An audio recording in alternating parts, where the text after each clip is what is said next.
सभी भक्तजनों को जय श्री कृष्ण। श्री सुखदेव जी कहते हैं, परीक्षित, जब बलराम जी ने इस प्रकार समझाया तब परम सुंदरी रुक्मिणी जी ने अपने मन का मैल मिटाकर विवेक बुद्धि से उसका समाधान किया। रुक्मी की सेना और उसके तेज का नाश हो चुका था, केवल प्राण बच रहे थे। उसके चित्त की सारी आशा अभिलाषाएं व्यर्थ हो चुकी थी और शत्रुओं ने अपमानित करके उसे छोड़ दिया था।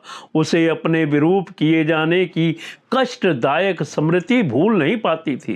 अतः उसने अपने रहने के लिए भोजकट नाम की एक बहुत बड़ी नगरी बसाई। उसने पहले यह प्रतिज्ञा कर ली थी कि दुर्बुद्धि कृष्ण को मारे बिना और अपनी छोटी बहन को लौटाए बिना मैं कुंडीनपुर में प्रवेश नहीं करूंगा। इसलिए क्रोध करके वह वहीं रहने लगा।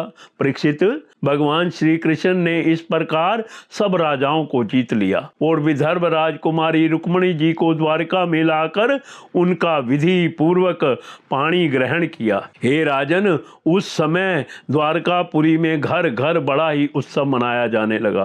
क्यों ना हो, वहां के सभी लोगों का यदुपति श्री कृष्ण के प्रति अनन्य प्रेम जो था। वहां के सभी नर नारी मणियों के चमकीले कुंडल धारण किए हुए थे।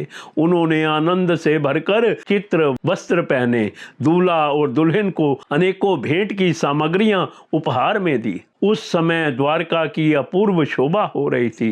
कहीं बड़ी बड़ी पताकाएं बहुत ऊंचे तक फहरा रही थी। चित्र विचित्र मालाएं, वस्त्र और रत्नों के तोरण बंधे हुए थे। द्वार द्वार पर दूब, खील आदि मंगल की वस्तुएं सजाई हुई थी। जल भरे कलश, अर्गजा और धूप की सुगंध तथा दीपावली से बड़ी ही विलक्षण शोभा हो रही थी।